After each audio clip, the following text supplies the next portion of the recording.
अस्सलाम वालेकुम। प्रोग्राम जुर्म और सज़ा में मैं हूं काशिफ मुश्ताक।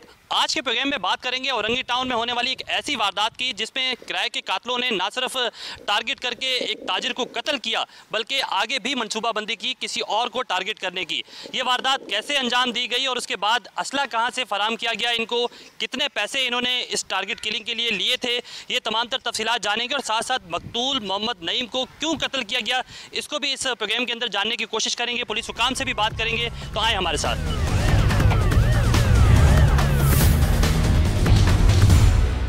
मकतूल मोहम्मद नईम के भाई हमारे साथ मौजूद हैं, उनसे पूछते हैं कि कैसे ये वाक़या रिपोर्ट हुआ, आपको कब पता चला, मुलजिम कौन है, इसके हवाले से भी आपको पता है? देखिए, मैं भी अपनी बच्ची को स्कूल छोड़ के आ रहा था। आया हूँ तो मुझे बाहर लोग जानते हैं एक दूसरे को, हमारे बनारस टाउन में सब एक दूसरे को। तो उसने बताया कि भाई आपके भाई को किसी ने गोली मार दिया है।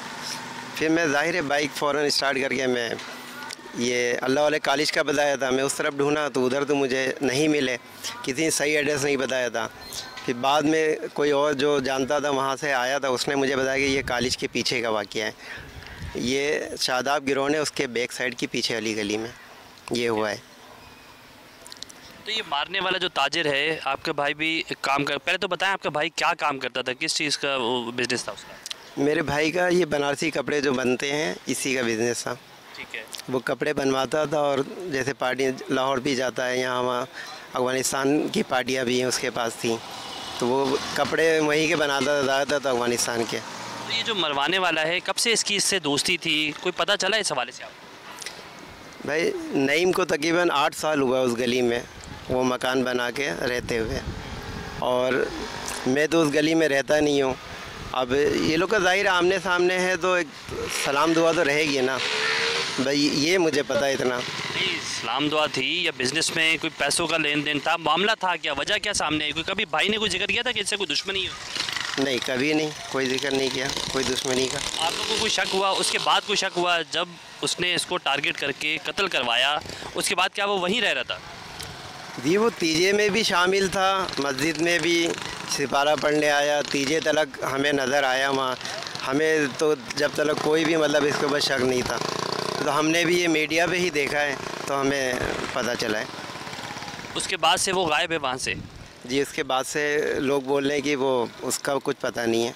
अच्छा, इब्तदाई तफ्तीश में ये पता चला है जो दोनों उजरती कातिल पुलिस ने गिरफ़्तार किए हैं, उनकी जानिब से भी बताया गया कि दोनों का बिज़नेस सेम था, बिज़नेस में कोई आपस में तल्ख कलामी थी, ऐसी कोई चीज़ थी? मेरे भाई का बिज़नेस बिल्कुल अलग है, उसका बिल्कुल अलग है। उससे कोई बिज़नेस का तो कोई लेन देन ताल्लुक़ एक साथ का है ही नहीं कोई। ठीक हो गया। मकतूल के भाई हमारे साथ मौजूद थे और तमाम तर तफसीलात हमें बता रहे थे कि आया उनके भाई को जो है वो कैसे कत्ल किया गया या फिर किन लोगों ने कत्ल किया, इस हवाले से तमाम तर तफसीलात वो बता रहे थे। प्रोग्राम में आगे भी चलते हैं और आगे भी इस हवाले से जानते हैं कि आया मुलजमान ने कैसे वेपन ख़रीदा, कैसे इसकी प्लानिंग की और कैसे तमाम तर इस वारदात को अंजाम दिया और पुलिस ने इनको इन्वेस्टिगेशन करके गिरफ़्तार कैसे किया। आए हमारे साथ।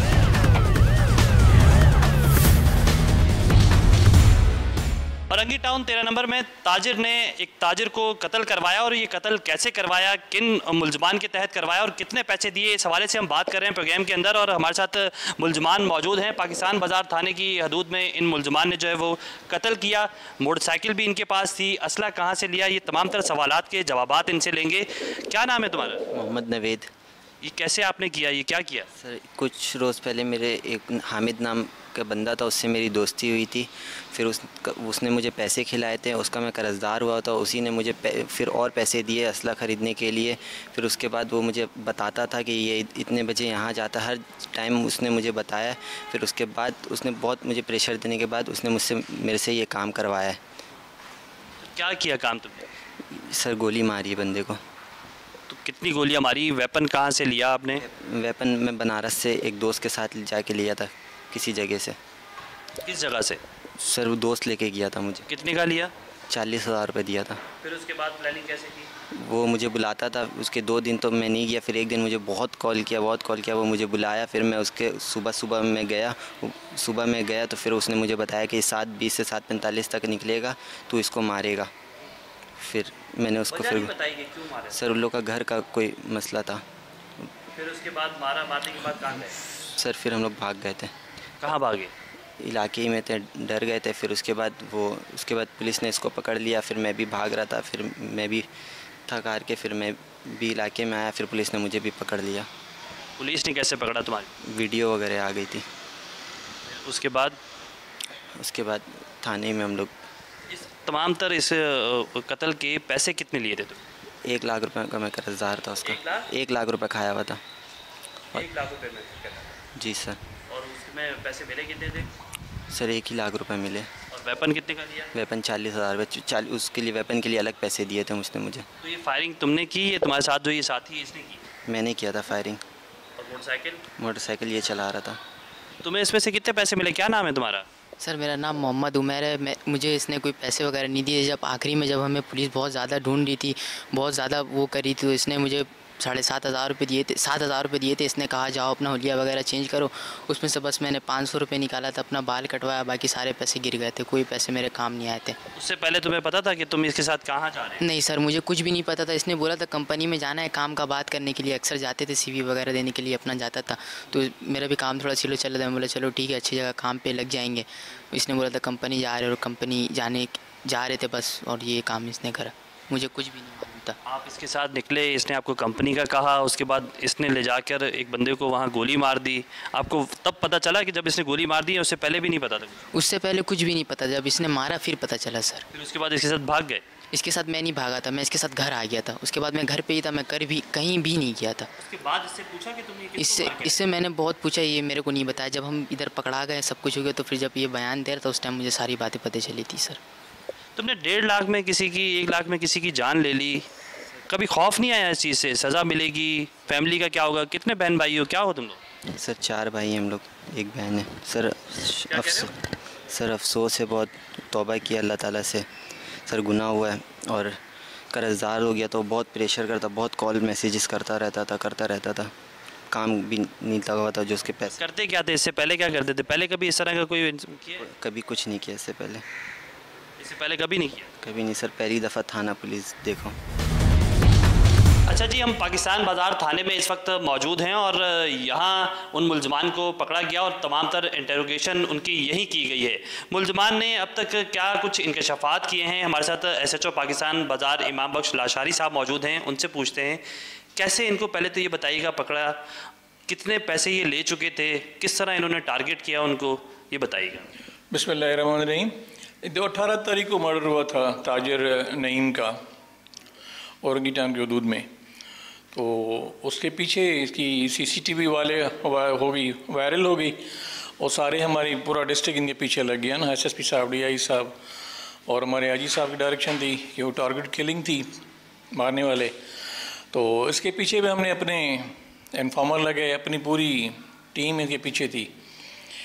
ये 21 तारीख को 22-23 को इनको हमने कॉर्डन करके 14C के इलाके से पकड़ा। जब थाने पे लेकर आए तो थाने पे आने के बाद इनसे थोड़ा इंटरोगेशन किया। इन्होंने बहुत सी बातें की। पहले ये जो सुपारी देने वाला बंदा था उसके साथ ये मंगोपीर के इलाके में एक बाबा रहता है, उनसे मुलाकात वहीं पे हुई। ये भी अपनी गर्लफ्रेंड के चक्कर में, मनाने के चक्कर में उस बाबा के पीछे तावीज़ गंडे, फिर उन दोनों का कनेक्शन हुआ। उसको इसने कहा ये नया बच्चा है, इसको यूज़ कर लेते हैं। उसने पैसे देने शुरू कर दिए, 30 एक लिए, 40 एक लिए, 20 एक लिए, पिस्टल के पैसे अलग लिए। पिस्टल 40,000 इन्होंने लिए किसी दोस्त की मार्फत से, जाके बनारस से किसी से पिस्टल लेकर आए। पिस्टल लेने के बाद इसने 2 हवाई फायर किए तो बिल्कुल शेर बन गया। उस सुपारी देने वाले वो भी ताजिर हैं, वो इसको यूज़ करके गया। उसने पूरी रेकी उसने दी। इसने कहा ठीक है मैं इसका काम उतार देता हूँ। ये शादाब ग्राउंड के साथ स्कूल था पीछे, अपने बेटे को छोड़ के वापसी आ रहा था बेचारा। इसने पीछे से आके उसको आगे हिट किया, 3 फायर किए, वो वहीं पे अल्लाह के प्यारा हो गया। उसके बाद इसकी जो कनेक्शंस भी मिल रहे थे, मतलब कि अगर पकड़ा गया तो गुड लक हो गया पुलिस के लिए भी और बंदों के लिए भी। एक और भी इंकशाफात ये कर रहा था, इसकी मोबाइल से काफ़ी कुछ और मवाद भी मिला है। अगर ये ना पकड़ा जाता तो हो सकता है कोई एक आधा और भी मर्डर कर लेता। ताजिर ने अपने ही एक और ताजिर की सुपारी दी क्यों थी? वजह क्या बनी? वजह जो सामने आ रही है, एक तो बिज़नेस दोनों का, और दूसरी बात, जो मरने वाले की बीवी और मरवाने वाले का कनेक्शन वो ज़ाहिर हुआ है दोनों का। ये बुनियाद बनी, इस वजह से उसने उसको। यही बुनियाद बनी। अच्छा, इन मुल्ज़मान के हवाले से बताइएगा कि इन्होंने असला कहाँ से लिया? क्या शहर में असला इतनी आसानी से इस तरह मिल जाता है? ये जो देखिए ना, तकरीबन ओवरऑल कराची अगर ऐसा कोई डाका छुपा मिलता है तो ये चोरी छुपी कोई देखें। अब ये कहता है कि मैं लेकर आया हूँ बनारस से। बनारस से हम उस जगह तो ढूंढ ढूंढ के थक गए, इतनी तंग गलियाँ हैं तो हमें समझ से बाहर है। तो कम्युनिटी सारी बनारस की कोई मेरे ख्याल में एका देखा उर्दू स्पीकिंग सिंधी या कोई और होगा, तकरीबन यही कम्युनिटी रहती है। तो ये काम करते हैं। इनको कोई दोस्त लेकर गया, ये भी कहता है कि 4-5 गलियाँ छोटी तंग गलियाँ घूम घूम के हम वहाँ पहुँचे, पैसे दिए, पिस्टल लेकर है उनसे। इन्होंने इस वारदात के अंदर मोटरसाइकिल किसका इस्तेमाल किया, और जो मोटरसाइकिल चला रहा था क्या उसे इस पूरी वारदात का पता था? उससे भी हिस्सा मिलना था इसमें? मोटरसाइकिल इसके भाई का है, जिसने फायर किया है इसके भाई का है। जो आगे राइडर था, चला रहा था, उसको इल्म कुछ भी नहीं है। उसके दोस्त हैं, एक ही मोहल्ले में रहते हैं, चलो चलते हैं काम है, बच्चों ठीक है। सुबह जैसे उठा, उसको जाके नाश्ता भी करवाया लड़के को। आगे वाले को पता कुछ भी नहीं था कि ये क्या कर रहा है। जब ये फायर करता तो एकदम चौंक जाता है, गाड़ी जस्ट लाइक इसे गिरने वाली थी, बिल्कुल ही सहम गया। जब यहाँ लेकर आए तो 3-4-5 दिन हो गए इसको क्राइम को, इसका पूरा माइंड जो सुन था उसी वक्त भी। जब यहाँ पूछा कि मुझे आज तक पता नहीं कैसे हो गया, क्या हो गया, और कोई रिकॉर्ड भी नहीं है, कोई क्रिमिनल रिकॉर्ड नहीं है। CRO बिल्कुल दोनों का ज़ीरो है। CCTV को थोड़ा सा नरेट कीजिएगा। CCTV में आप लोगों ने कैसे हासिल की, उसके बाद उसमें क्या देखा, फिर इन मुल्ज़मान तक कैसे पहुँचे? जैसे क्राइम हुआ तो कंसर्न PS औरंगी टाउन वालों ने पूरे इलाके को सर्च किया, जहाँ उस आने और जाने वाला रास्ता दोनों चेक किए गए। जहाँ से CCTV कलेक्ट हुई, क्या वो CCTV तो वायरल हो गई। वायरल होने के बाद हमने भी देखी, हमने अपनी पूरी टीम को अलर्ट किया, तो उनके फेसेस क्लियर थे। तो मेरे लड़कों ने कहा सर ये मिल जाएंगे, इन्फॉर्मर ढूंढते हैं। इन्फॉर्मर मिल गया, उसने कहा ठीक है सर ये हैं आप ही के इलाके के, मैं आपको दिलवा दूंगा। ये हमारा बस मतलब कि इनके नंबर भी एक मिल गया, उसको हम टेक्निकल बेस पे लेकर आए, और ये थे भी हमारे इलाके के, मगर ये घर से ही भागे हुए थे, कभी किधर कभी किधर, इधर इधर घूम रहे थे। पुलिस की जानिब से 2 मुल्ज़मान को गिरफ्तार किया गया, और गिरफ्तार करने के बाद उनसे तफ्तीश जारी है। महज 1 लाख रुपए के लिए करके मुल्ज़मान ने न सिर्फ एक ताजिर को कत्ल किया, बल्कि इस कत्ल की बाकायदा मनसूबाबंदी भी की। अब देखना यह है कि पुलिस की जानिब से मुल्ज़मान को गिरफ्तार करने के बाद जो मुकदमा दर्ज किया गया है, आया उस मुकदमे के तहत जो है वो उन मुल्ज़मान को सज़ा हो पाती भी है या नहीं। कोयटा में आज हम बात करेंगे प्रोग्राम जुर्म सज़ा के लिए मोटरसाइकिलों के हवाले से जो ट्रैफिक पुलिस और डिस्ट्रिक्ट पुलिस की जानिब से कैंपेन का आगाज़ किया गया है। इस कैंपेन के हवाले से मैं आपको बताता चलूँ कि दफ़ा 144 का नफाज किया गया है, डबल सॉरी पर पाबंदी है। इसके साथ साथ ट्रैफिक पुलिस ने तकरीबन गुज़िश्ता 15 सालों के दौरान पहली बार ये कैंपेन लॉन्च की है, जिसमें गैर नमूना मोटरसाइकिलों की नंबर प्लेट्स और अनरजिस्टर्ड जो हैं उन मोटरसाइकिलों के ख़िलाफ़ इस कार्रवाई का आगाज़ किया गया है। और अब तक जो है तकरीबन हज़ारों मोटरसाइकिलें पकड़ी गई हैं और उन्हें पकड़ के चालान किया गया है, और जो उसके मोटरसाइकिल सवार थे, जो मोटरसाइकिल के मालिकान हैं, उसको बाज़ाब्ता जो ट्रैफिक पुलिस का ये दावा है कि वो उन्हें कानून के दायरे में ला रहे हैं। इस वाले से हम बात करेंगे और मज़ीद जानेंगे कि आया आवाम को इससे किन मुश्किलात का सामना करना पड़ रहा है और ट्रैफिक पुलिस की कारकर्दगी क्या है।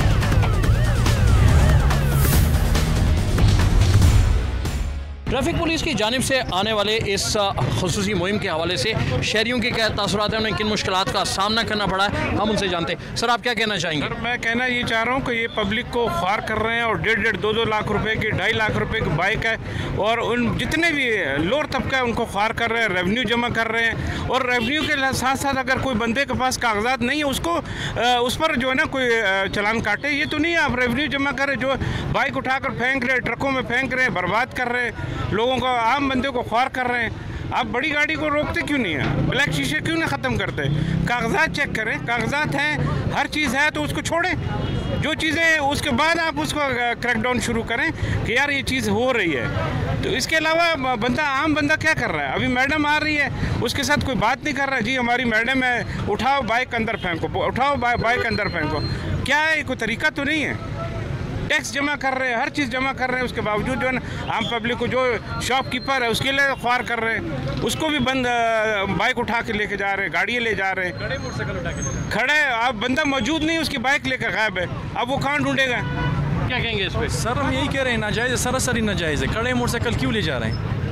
चालान दे दो, कागज़ नहीं है, नंबर प्लेट नहीं है, फिर आप ले जाओ, बिल्कुल आप लोग हक बनता है। खड़े मोटरसाइकिल ले जा रहे हो, किसी को पता है, किसी को नहीं पता।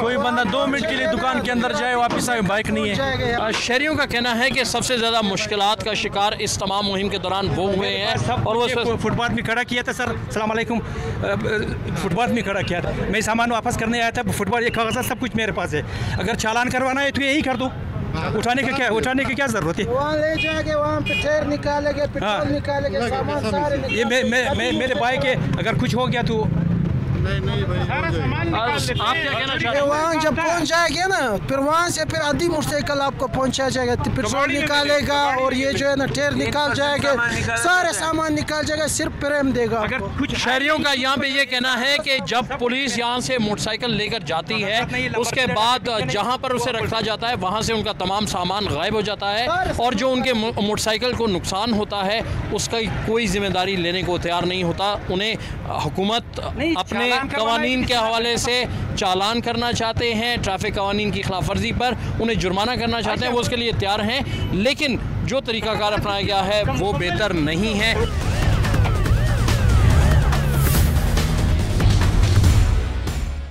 मेरा नाम सैयद अताउल्ला शाह है और मैं भी इस शहर का रहने वाला हूँ।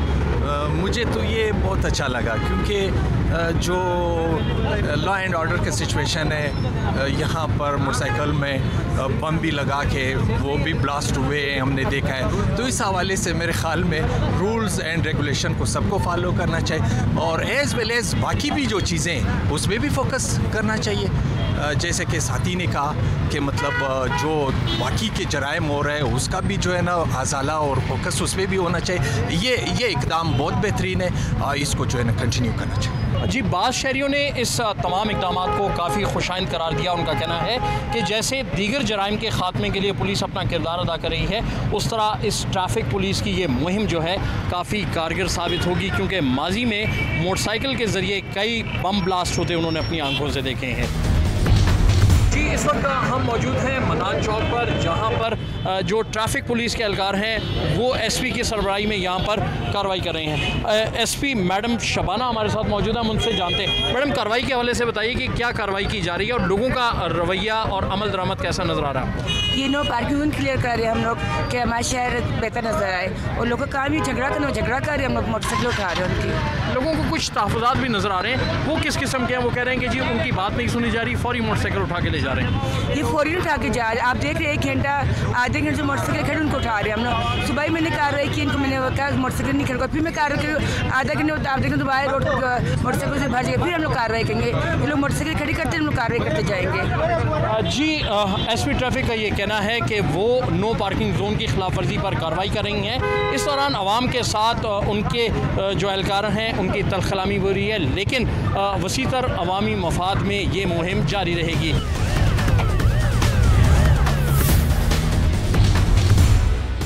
कोयटा में ट्रैफिक पुलिस की जानिब से हालिया मुहिम के हवाले से अवामी शिकायत और सूरत हाल के हवाले से जानने के लिए हम मौजूद हैं इस वक्त एसएसपी ट्रैफिक ऑफिस में, और एसएसपी ट्रैफिक जो हैं वो हमारे साथ मौजूद हैं समी मलिक साहब। हम उनसे पूछते हैं कि ओवरऑल सिचुएशन उनकी क्या रही और आवाम को जो शिकायत है उनका जवाब उनके पास क्या है। सर, ओवरऑल इस जो पूरी कैंपेन है इसके हवाले से बताइएगा, ये क्या कैंपेन है, क्या अब तक की प्रोग्रेस है, फर्दर फिर अवामी शिकायत के हवाले से भी हम आपसे पूछेंगे। ज़रूर। बिस्मिल्लाहिर्रहमानिर्रहीम। सबसे पहले तो ये कि ये कैंपेन जो है ये हम लोगों ने डीआईजी साहब के ऑर्डर्स थे इसके ऊपर कि ये बेसिकली एक एजुकेशन कैंपेन है और लोगों को ये बात हम समझाने की कोशिश कर रहे हैं कि आप जो भी अपनी बाइक बंदा जो चला रहा है, सबसे पहले तो ये कि उसकी रजिस्ट्रेशन जो है वो बाइक की हुई हो। अनरजिस्टर्ड बाइक को रोड के ऊपर ड्राइव करना, हमारे पास ऐसे भी केसेस आए हैं जिसके अंदर बाइक की परचेज़ 3 साल पहले की हुई है, लेकिन 3 साल से वो रजिस्टर नहीं करवा रहे हैं। वो एक से दूसरे के नाम पे ट्रांसफ़र हो रही है, दूसरे से तीसरे के नाम पे ट्रांसफ़र हो रही है और सिर्फ वो एक कागज़ के टुकड़े के ऊपर ट्रांसफ़र हो जाती है। तो ये फिर बाइक हर तरह से एक इशू है।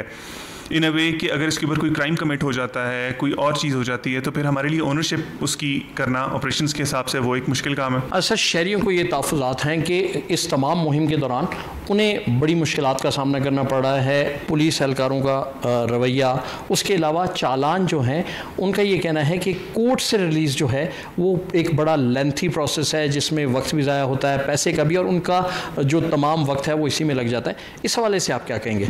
देखिए, सबसे पहले तो ये कि जो एक प्रोसीजर है जो गवर्नमेंट की तरफ से मोटर व्हीकल ऑर्डिनेंस है उसका एक प्रोसीजर है और उसके तहत हम लोग कर रहे हैं। उसी के अंदर हमने अब जो रिसेंटली तकरीबन 60% बाइक्स हमारे पास ऐसी हैं जो हम 115 मोटर व्हीकल ऑर्डिनेंस के तहत हम अदर की कैटेगरी में कर रहे हैं। उसके लिए आवाम के लिए ये फ़ायदा है कि वो लोग बहुत आसानी से अपनी नंबर प्लेट्स ओरिजिनल बनवाएं, जो चालान है वो पे करें और आएँ और अपनी बाइक्स को ले जाएँ, तो उनके लिए बहुत फैसिलिटेशन है। प्लस हमने ये किया है कि हमने 3 जगहों पे जो SP ऑफिसेज़ हैं मेरे अंडर कमांड और SSP ऑफिस में हमने एक अलग से फैसिलिटेशन डेस्क बना दिया है, जिसके अंदर जिस भी बंदे की बाइक गई है वो इस तरह की भी केसेस हुए हमारे पास कि विदिन 2 आवर्स वो बाइक रिलीज़ भी हो जाती है अगर उसके प्लेट्स आ जाएँ और ओरिजिनल पेपर्स के साथ वो बंदा आ जाए।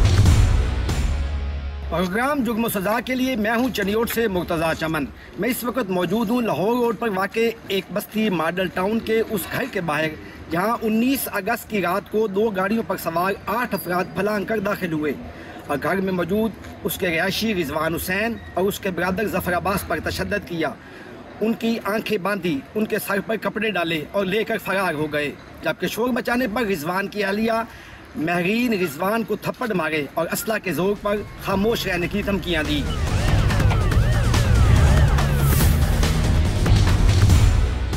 मेरे साथ इस वक्त मौजूद है मुतासरा रिजवान हुसैन। रिजवान से पूछते हैं कि ये वाक़या कैसे और क्यों पेश आया। जी रिजवान बताइएगा। जी मेरा नाम रिजवान हुसैन है जो कि मॉडल टाउन चनियोट का रहशी हूँ और मेरा एक उमर नामी बंदे से रब्ता था पिछले 1 साल या 1.5 साल से। तो मेरा काम है ऑनलाइन मार्केटिंग का, तो उस सिलसिले में ना वो मेरे साथ बातचीत करता रहता था, लेकिन कुछ अर्सा से ना मुझे उसकी कुछ एक्टिविटी मशकूक लग रही थी और इसी दौरान उसने 17 तारीख को मुझे मीटिंग का कहा कि मेरे साथ मिलो। तो मैंने ना इनकार किया, तो इनकार के बावजूद वो मेरे साथ धमकियाँ देने लग गया, मतलब गालम गलोच ये वो। तो मैंने कहा चलो ठीक है, अल्लाह बेहतर करेगा। तो 18 तारीख को 8 बंदे हमारे घर आ गए और उन्होंने ना बेल बजाई। तो बेल बजाते जैसे मतलब कि दरवाज़ा उन्होंने फलांग के हमें किडनैप कर लिया। मैं और मेरा एक साथ ब्रदर इन लॉ था, हम घर पे थे और मेरी मिसेस थी, हम 3 लोग थे। उनमें से 2 हम जो जेंट्स थे उनको उन्होंने किडनैप कर लिया और किडनैप करके उन्होंने मुंह पर कपड़े डाले। हमें नहीं पता कि हमें वो कहाँ ले गए, किधर ले गए, कोई पता नहीं है। तो उन्होंने वहाँ मारा पीटा, मोबाइल मेरा उनके पास था, मतलब मोबाइल उन्होंने ले लिया और बाकी मेरे ब्रदर इन लॉ का भी फ़ोन ले लिया उन्होंने। अच्छा, उसके बाद वो पता नहीं क्या करते रहे, वो मेरी मिसेस को पता है कि उनके साथ क्या बातचीत होती रही है क्या नहीं होती रही, क्योंकि मेरे से उन्होंने बस बैंक के पासवर्ड पूछते रहे हैं और फ़ोन का पासवर्ड पूछा है और ये वाले मामला सारे करते रहे हैं। फिर जब मैंने उनको पिक्चर सेंड की तो उन्होंने मुझे कहा कि अब आप सामान सारा लेके ना मेन रोड पर आ जाओ और ख़बरदार अगर तुमने किसी को भी कॉल की या पुलिस वगैरह को इन्फॉर्म किया तो तुम्हारे जो हस्बैंड और तुम्हारे भाई हैं उनकी लाशें तुम्हें मिलेगी। और मुझे डराया और फिर मैं सब कुछ लेके अपने ससुर अब्बू के साथ लेके मेन रोड पे चली गई और वहाँ पे उन्होंने हमें उन्होंने मुझे ये बोला था कि हम लोग मेन रोड पे आओ, सामान लेकर हम लोग तुम्हें बंदे दे देंगे, सामान लेके चले जाएंगे। लेकिन उन्होंने हमारे साथ ऐसे नहीं किया।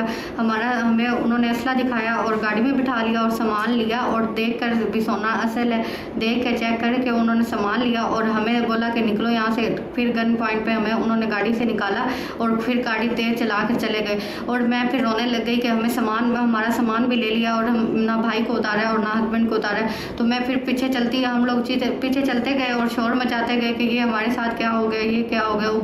उधर से पीछे से गाड़ी गश्त कर रही थी पुलिस वालों की, तो वो भी फिर हमारे पास आ गई। मैं इस वक्त मौजूद हूँ थाना सिटी चनियोट में और मेरे साथ इस वक्त साथ मौजूद हैं SHO सिटी कलीमुल्ला। 19 अगस्त की रात को एक अगवा बगाए तावान की वारदात होती है और पुलिस को इसकी कैसे इत्तला मिलती है और पुलिस ने इस पे अब तक क्या कार्रवाई, कैसे मुलज़म गिरफ्तार हुए और इस वक्त तक पुलिस की पेशरफ्त कहाँ तक पहुँची है, ये कलीमुल्ला साहब बताइएगा। बिस्मिल्लाहिर्रहमानिर्रहीम। आईजी साहब, RPO साहब और DPO साहब के हुक्म के मुताबिक हमेशा की तरह हम अपने फ़राइज़ सर अंजाम देने के लिए गश्त कर रहे थे कि एक औरत हमें मिलती है वावेला करती हुई कि मेरे मियाँ को और मेरे भाई को अगवा कर लिया गया है और वो तवान की रकम और साथ में पैसे और ज्वेलरी लेके फैसलाबाद रोड की तरफ चले गए हैं। और जैसे ही हम इस इतला पर उनका पीछा करते हैं तो वो हमें 2 गाड़ियां नज़र आती हैं और आगे से फायरिंग शुरू कर देती हैं। हमने उन्हें रोकने की काफ़ी कोशिश की, लेकिन वो आगे से मुसलसल फायरिंग कर रहे थे। लेकिन हमने भी अपने फ़र्ज़ को निभाते हुए उनके पीछे रहे और जैसे ही हम उनके करीब पहुंचे तो एक गाड़ी से उतरकर वो फसल कमांद की तरफ दौड़ पड़े। हम भी फसल कमांद की तरफ दौड़े और उन्होंने आगे से फायरिंग शुरू कर दी और ये सिलसिला काफ़ी देर तक जारी रहा। जब ये सिलसिला रुका तो हमने सर्च ऑपरेशन किया कमांद की फसल का, तो उसमें से 2 मजरूबी हालत में मुलजमान हमें बरामद हुए और गाड़ियों में से देखा तो 1-2 जो मुगवी थे वो भी उनके चेहरों पर कपड़े ढांपे हुए हमें मिले। राजनपुर से मैं हूं इलियास रज़ा। राजनपुर के नवाई इलाका मोहम्मदपुर में इंतहाई अफसोसनाक वाक़या पेश आया, जहां पर पसंद की शादी करने पर मियां और बीवी को बेदर्दी से कत्ल कर दिया। सिकलैन नामी ने आयशा से 10 माह कबल पसंद की शादी की थी, जिस पर आयशा के भाई ने गैरत के नाम पर दोनों को बेदर्दी से कत्ल किया और पुलिस ने मुलज़िम को गिरफ़्तार कर लिया है। अब हम उस घर में जाते हैं जहाँ पर यह अफसोसनाक वाक़या पेश आया।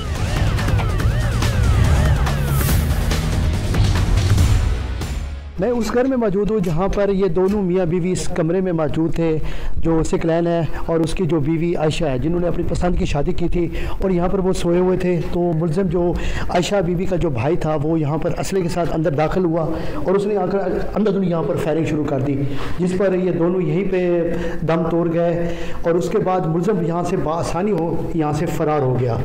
और ये वही घर है जहाँ पर ये अपनी हंसी खुशी यहाँ पर ज़िंदगी गुजार रहे थे। बाकी इनके घर वालों से भी बात करते हैं कि वाक़या कैसे पेश आया और मुलज़मान कितने थे। जब सिकलैन को कत्ल किया गया, यहाँ पर उसकी बीवी को कत्ल किया गया, तो सिकलैन की ये वालदा जो मेरे साथ इस टाइम मौजूद है, यहाँ पर ये मौके पर मौजूद थी और इसने मुलज़मान को भी देखा और इसने कोशिश ही की अपने बेटे को बचाने के लिए। मैं इनसे बात करता हूँ कि किस तरह ये वाक़या पेश आया, कैसे कैसे मुलज़मान अंदर आए और किस तरह उन्होंने फायरिंग की। उन्होंने देख फायर कितने अंदर मारे ने खड़ा दरवाज़ा देते मैं कोई था डू जाने जल्दी खड़े रह गए, मेरे को अंदर ना वजाने देन, उन्हें तो ढाण ना देने आन मेरे को। वो आदन तू वेंदी तो ते कोई थी मार रही मैं कि तुम मेरे को मारो, मैं कट्ठे जुलदी हूँ उन्हें तो कट्ठे मेरे नो मेरी को उम्मीदवारी 8वां महीना उम्मीदवारी ना बेटा हस मैं आला शला करवाई वधियम सारा कुछ कराई वधियम भला उन्हें आते असा बैठे भी अंदर अस मेरे को गाड़ छोड़े तो उन्हें को ढके बाकी जरे डू आन वो मेरे को वटी गई देने मेरे को अंदर बनन ना देने आदन तू बन ना अंदर ते को मार रही हूँ बाकी जरे हन तबारू हन उन्हें दी मैं को पता कह नहीं इन्हें दा मेरे को पता है अकबरी हा शकील हा ते अफजल हा ये अंदर अन मारे ने मैं तो यो को चांदियां जो मेरे पुत्र दे बराबर थी मैं तो पता क्या करे सांप नाला पे। ये वालदा का कहना है जब मुलज़िम अंदर दाखिल है तो उन्होंने मेरे ऊपर भी पिस्तौल तान दिया कि अगर तुमने कुछ किया तो हम आपको भी कत्ल कर देंगे। और इनका कहना है कि जो मेरी बहू थी वो 8 माह की हमला थी। और मेरे साथ इस टाइम सिकलैन का भाई भी मौजूद है, मैं इनसे बात करता हूँ कि ये बताएं कि जब ये वाक़या पेश है तो आप यहाँ पर मौजूद थे, किस तरह ये हुआ। कातिल है जो अंदर आया है, 2 उसके साथ और बंदे थे, इनके पास पिस्टल थे। ये 2 के पास पिस्टल जो थे वो सीधे मेरी मामी और मेरे कज़न जो थे उन पे गन पट्टी पे रखे कि आप इधर से आपने कोई भी कोशिश की बचाने की या कुछ भी आपको भी मार देंगे। तो जो कातिल है वो सीधा अंदर गया है, उसने सीधा फायर कर दिए, उसकी गन जो लोड थी उसने फायर कर दिए और मौके पे दोनों मियाँ बीवी दोनों जहाँ भाग हो गए थे। तो उसके बाद जब फायर हुए उसके बाद तकरीबन 10 मिनट वो अंदर आए। जब फायर हुआ तो अहले मोहल्ला इकट्ठे हो गए थे, उन्होंने फायर की आवाज़ सुनी है तो पता चला कि इधर अंदर कोई आदमी है तो उसने आगे फायरिंग कर दिया है। तो उसके बाद मेरे भाइयों को और मुझे भी कॉल हो गई थी कि ऐसा ऐसा मामला हो गया, आप जल्दी से आ जाओ। जब हम इधर आए वो अंदर मौजूद था, हमने बाहर वाला दरवाज़ा वो लॉक कर दिया था। वो जो बंदा है वो इस दीवार के ऊपर चढ़ा है, इस मकान में गया है, ये वाला मकान, 7 वाला मकान, इसके पीछे जो है ना ये पीछे वाले रास्ते से बाहर निकलने की कोशिश की उसने। तो हम बाहर सब मौजूद थे, अहले मोहल्ला मेरे बड़े भाई मौजूद थे, वो भी मौजूद थे। तो उन्होंने जाकर मज़ामत की, उसको पकड़ने की कोशिश की है। उसने मेरे भाइयों पे भी सीधे फायर किए हैं, उसने मतलब उसके सामने जो भी आया उसने फायर किए हैं सीधे। तो उसके बाद जो है ना एक हमारा दोस्त है उसने मज़ामत की है, उसके हाथ से पिस्टल खींचा और उस पर फायर किया। उसका फायर जो फायर लगा ना वो इस दामन के अंदर से गया है फायर।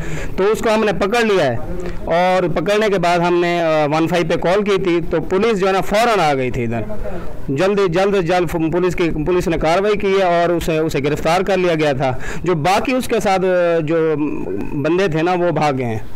अच्छा, ये बताएंगे वजह कत्ल क्या थी?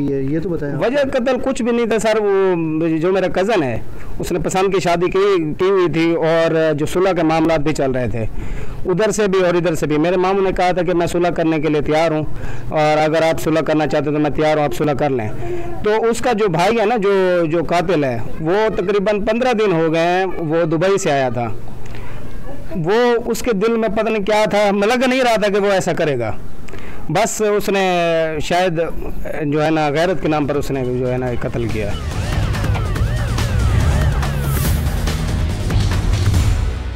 पसंद की शादी करने वाले सिकरैन और आयशा के कत्ल के हवाले से इस टाइम मैं थाना मोहम्मदपुर में मौजूद हूँ। मेरे साथ इस टाइम SHO अहमद उमैर चाड़िया साहब मौजूद है। मैं इनसे पूछता हूँ, सर ये बताइए वाक़या कैसे पेश आया और इसमें कितने मुलज़मान थे जो अरेस्ट हुए? बिस्मिल्लाहिर्रहमानिर्रहीम। मेरा नाम अहमद उमैर है और इस वक्त मैं बतौर SHO मोहम्मदपुर काम कर रहा हूँ। तो तकरीबन कोई 20-22 दिन पहले की बात है, हमें एक वक़ूए की इतला मिलती है कि वहाँ पे एक डबल मर्डर हो गया। तो जब हम वहाँ पर मौके पर पहुँचते हैं तो एक लड़की आयशा बीबी और एक सकलैन नाम का लड़का, हमें उनकी लाश वहाँ पे मिलती है। उनको मुख्तलिफ़ जगहों पे फायर लगे हुए होते हैं और बड़े ब्रूटल तरीके से वो एक्ट किया गया था। उनको तकरीबन कोई 3-3, 4-4 फायर मारे गए थे। तो इस कहानी का जो बैकग्राउंड है वो शुरू होता है कोट मिठन के इलाका मुरगई से। ये गोला फैमिली से बेसिकली ताल्लुक़ रखते हैं, बिलोंग करते हैं। कातिल पार्टी और मकतूल पार्टी आपस में करीबी रिश्तेदार हैं और जो कातिल पार्टी है उनकी एक लड़की इसी फैमिली में मकतूल के बड़े भाई के साथ उसकी शादी हुई थी। वो खैर खुशी से रह रहे थे। तो जो मकतूल है वो कातिल के बहन के साथ शादी करना चाहता था, लेकिन फैमिली डिस्प्यूट कुछ उनके अपने इस तरह के मसाइल थे कि उनका रिश्ता नाता नहीं हुआ। तो जो मकतूल है लड़का सकलैन ने, इसने पसंद से अपनी मर्ज़ी से उस लड़की के साथ, जो मुतवफ़ी लड़की है आयशा बीबी, उसके साथ शादी कर ली थी। शादी करने के बाद इनके मामला चलते रहे। ग़ालिबन थाना कोट मिठन में एक FIR भी हुई है अगवा की, लेकिन वो ज़ेर बयान मगविया, क्योंकि लड़की अपनी मर्ज़ी से उसने शादी की हुई थी, उसके बयान के ज़ेर साया वो मुकदमा खारिज हो गया था। सुलह सफ़ाई इनकी चलती रही, लेकिन एंड में सुलह सफ़ाई ना हो सकी। तो लड़का लड़की नकल मकानी करके मोहम्मदपुर में रिहाइश पजीर हो गए और वहाँ पे रिहाइश पजीर थे। इसी असना में जो कातिल पार्टी है, लड़की के भाई वगैरह, वो यहाँ पे आके घर में घुसते हैं और आके फायरिंग करके लड़की को और लड़की का शौहर जो सकलैन है उसको आके कत्ल कर देते हैं। सर ये उस वक्त ये जब मुलज़मान थे उसी वक्त ये अरेस्ट किए गए या बाद में किए गए? उसमें ये था कि मौके से तो ये फ़रार हो गए थे, लेकिन सेम डे में हमने जो मुलज़मान थे वो अरेस्ट कर लिए थे। जैसे ये जब वहाँ से नकल मकानी करके यहाँ पर आए थे तो इन्होंने कोई तहफ़्फ़ुज़ के लिए अपने लिए कोई दरख्वास्त वगैरह पुलिस को दी थी कि हमें कोई जान को ख़तरा या इस तरह? नहीं, इस तरह की हमारे पास थाने में कोई रिपोर्ट नहीं थी।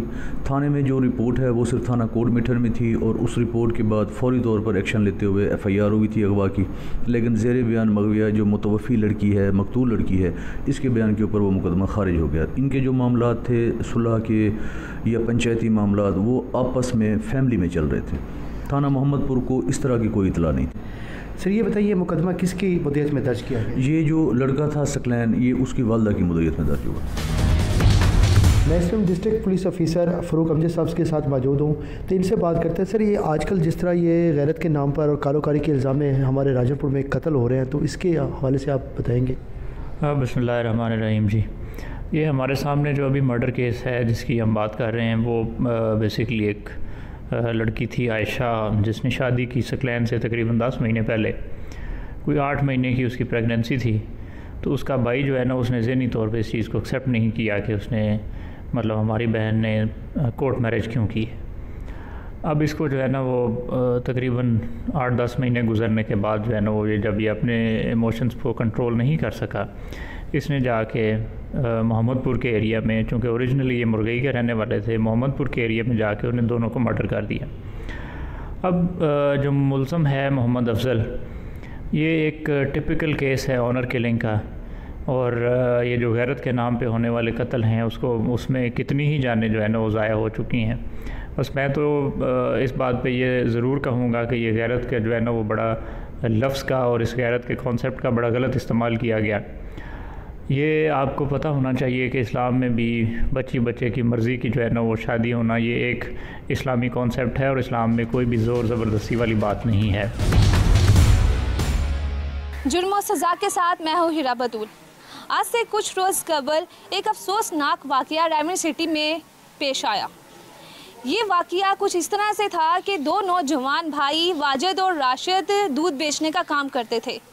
दोनों दूध बेच के अपने घर वापस आ रहे थे कि रास्ते में फ्रूट ख़रीदने लगे और दुकानदार से उन्होंने कहा कि हमें 100 रुपये के केले दे दें, लेकिन उस दुकानदार ने बहस की कि ये 100 रुपये के केले नहीं है, 130 के मिलेंगे और महज 30 रुपये की खातिर ये झगड़ा हुआ और ये झगड़ा इतना ज़्यादा आगे निकल गया कि जानलेवा साबित हो गया।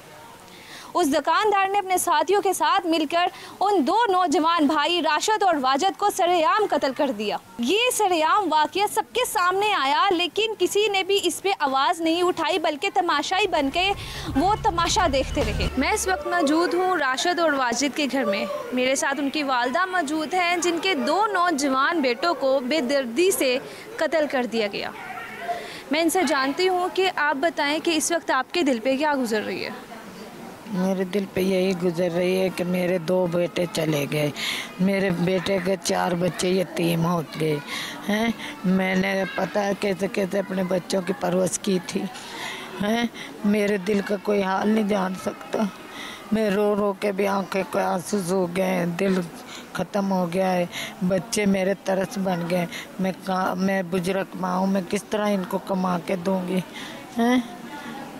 किस बेटे की शादी हो चुकी थी? राशिद की। तो उनके कोई बेटे भी थे या बच्चे भी थे? उसके 4 बच्चे, 2 बेटियां 2 बेटे हैं। और जो वाजिद था उसकी कोई औलाद है या उसकी शादी हुई थी? नहीं, उसकी शादी नहीं हुई, वो कुआरा था। उसकी मंगनी कर रखी थी मैंने खाला के घर में।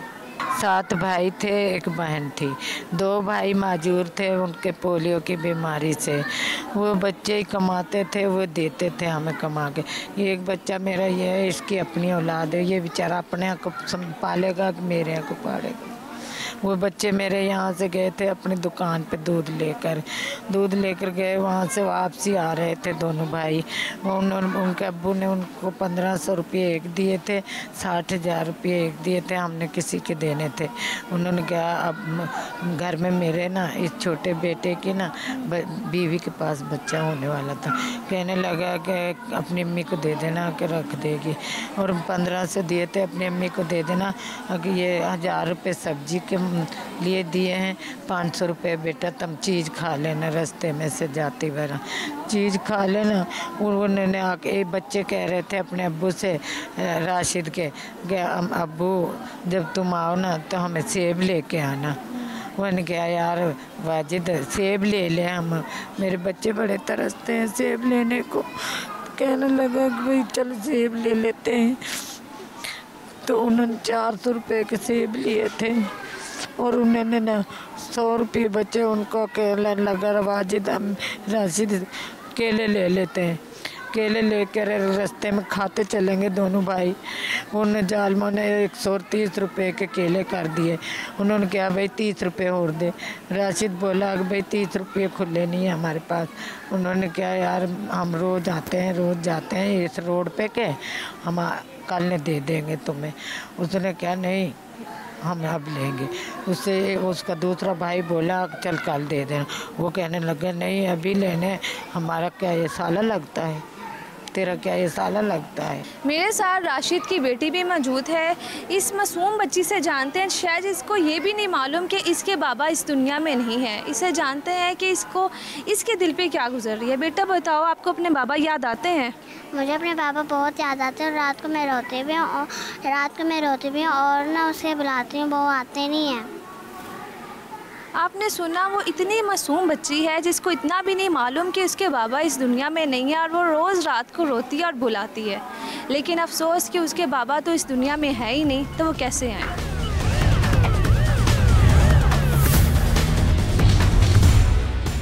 वाजिद और राशिद के कत्ल के बाद पूरे गाँव में ही एक सफ़े मातम बिछा हुआ है। मेरे साथ इस वक्त वाजिद और राशिद के वालिद साहब मौजूद है। जी इकबाल साहब बताइएगा कि आपको इस मकूए का कैसे पता चला? जी मेरे बच्चे लाहौर से आ रहे थे और वो रेडी पे आके रुके, उन्होंने केले लिए। जब वो केले लिए तो 30 रुपए का रोला था। बच्चों ने क्या, यार मेरे पास पैसे हैं, खुले नहीं है, ये ले लो या केले वापस कर दो। लेकिन वो ना माने, वो दरिंदे थे। पैसे बच्चों की जेब में देख लिए, उन्होंने फ़ोन कर दिया साथ वालों को। 3 भाई वो पहले थे, 3 और बुला लिए उन्होंने। फिर उन्होंने मारना शुरू कर दिया उनको। कोई हमारी दुश्मनी नहीं थी, कोई हमारी बदकलमी नहीं थी, ना हम उन्हें जानते थे, कोई रोला नहीं था। 30 रुपए का रोला था। 30 रुपए के ऊपर उन्होंने दोनों भाइयों को इतना मारा, मार के उन्होंने वहाँ ही वो ढेर हो गए थे। जब वो थोड़े से आगे चले गए तो वाजिद को थोड़ी सी होश आई है। जब होश आई तो उन्होंने देखा भाई को, भाई पड़ा हुआ है। उन्होंने खींच के अपनी गोद में किया, उन्होंने भाई उठ, क्या हुआ है तुझे। लेकिन वो तो ख़त्म ही था बिल्कुल ही, लेकिन सांस चल रहे थे। तो उनको बचाने के लिए कोई आया नहीं वहाँ पे? जी वहाँ कम से कम भी 100-150 आदमी है, किसी ने नहीं आगे हुआ, ना कोई बोला, ना किसी ने बात कोई करी, ना किसी ने पकड़ा। वो बैट लेके दोबारा फिर आया है, उसने सिर में मारा है बल्ला उसके में, वो वाजिद भी ढेर हो गया। फिर हमें एक और भाई है, उस पर मेरे बड़े बेटा ये खड़ा हुआ, ये इसका नंबर था। इसको फ़ोन उन्होंने किया है, नुके यार आप किधर हैं? मैं के गाँव में। नुके यार तेरे दोनों भाइयों को मार दिया है। ये बच्चे ने मुझे कॉल की, मैं लाहौर चुंगी अमर सदू मेरी दुकान है, वहाँ था। वहाँ से फिर मैंने अपने छोटे भाई को फ़ोन किया है। फिर कुछ रिश्तेदार थे रायविंड में, उनको मैंने फ़ोन किया है, वो आए हैं। उन्होंने जनाब वो उठा के हॉस्पिटल ले गए। कोई एम्बुलेंस नहीं आई, कोई सहूलत कोई चीज़ की ना मिली। बाजी एक वहाँ से साथ आई थी, उन्होंने उनमें से एक मुलजम को वहाँ पकड़ लिया और वो डॉन्स वाले आए, उनको दे दिया। अच्छा, तो अभी तक पुलिस की तरफ से कोई बयान सामने आया है या कुछ मालूम हो सका है कि अभी कितने मुलजिम को पकड़ लिया गया है? जी एक मुलजिम तो हमने खुद पकड़ के दिया उनको पहले दिन ही, जब ये वाक़या हुआ है। बच्चों को ना सहूलत इस अस्पताल में ना मिली, ऑक्सीजन की ज़रूरत थी, इन्होंने ना लगाई, ना एम्बुलेंस दी। सरकारी अस्पताल है। फिर ये हम जर्नल ले गए। जर्नल जब चले गए वहाँ उनका थोड़ा बहुत इलाज किया। सुबह 10 बजे वाजिद की डेथ हो गई। वाजिद की जब डेथ हो गई तो अगले इन्होंने क्या जी FIR ना कटी हमारी। 15 पे कॉल करी, पुलिस ना आई 1 घंटा 15 की कॉल पे भी। फिर यहाँ जब वो आगे वाजिद आगे लेके हम वहाँ चले गए, अब वो देते नहीं बाडी। उन्होंने क्या FIR की कापी लेके आओ। 5 घंटे बाद हमें FIR कापी मिली। अच्छा, जब वो उनका कत्ल हो चुका था तो उनके कोई चीज़ें भी उन्होंने ले ली थी, जैसे फ़ोन या कोई पैसे वगैरह? 50,000 रुपया राशिद की जेब में था। मैंने उनको दुकान पे दिया है। मैं कहा बेटा ये ले जा, अपनी अम्मी को दे देना। और राशिद मेरा लाडला बेटा था।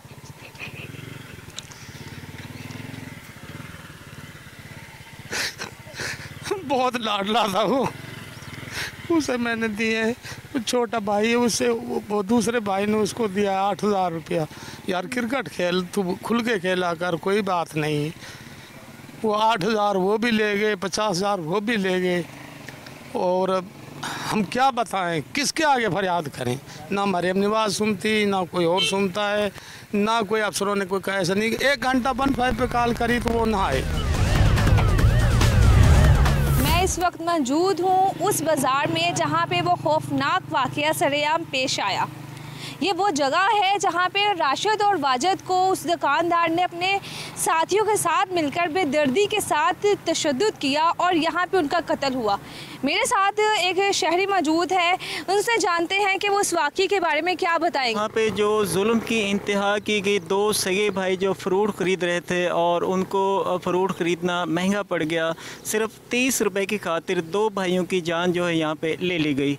और जो रेडी वाला था जिसे फ्रूट ख़रीदा गया, उसने 30 रुपए की खातिर तैश में आकर जो है सबसे पहले उसको लोहे का जो वज़न तोलने वाला वट्टा होता है वो उसके सर में मारा। एक भाई मोटरसाइकिल से नीचे गिरा, जबकि दूसरे भाई को पेंचर लगाने वाले जो राड होते हैं, लोहे के राड, उनसे मारा। और फिर सबसे आखिर में जो है एक बहुत ही जो ज़रब लगाया गया, उस सर में जो है बल्ले बैट मारा गया और क्रिकेट वाली विकेटों से इन दोनों भाइयों को मारा गया। ये अच्छा, यहाँ पे बाज़ार जैसे आपने बताया है, लेकिन इस वक्त यहाँ पे कोई भी रेडी नज़र नहीं आ रही, तो ये सारा क्या माजरा है कि उस वाक़े के बाद ये सब यहाँ पे खामोशी हो गई है? जी, यहाँ पे तकरीबन 30 से ज़ायद जो वो रेहड़ियाँ लगती थीं, मुख्तलिफ़ फ्रूट वगैरह बेचते थे, मुख्तलिफ़ दुकानें थी यहाँ पे। लेकिन जब से ये वाक़या हुआ उसके बाद से पुलिस ने और CCD ने यहाँ पे ये दुकानें जो हैं वो वक्ती तौर पर बंद करवा दी हैं, ताकि यहाँ पे जो है कुछ शवाहिद और सबूत इकट्ठे किए जा सकें। जी, आपने उस शहरी की बात सुनी। इनका कहना है कि ये बाज़ार रेहड़ियों का बाज़ार होता था, यहाँ फ्रूट्स भेजे जाते थे, लेकिन जब से ये वाक़या पेश आया है उसके बाद ये बाज़ार पुलिस ने खाली करवा दिया है, क्योंकि कुछ उन्होंने एविडेंस कलेक्ट करने थे, जिसकी वजह से ये कुछ देर के लिए बाज़ार खाली करवा दिया है।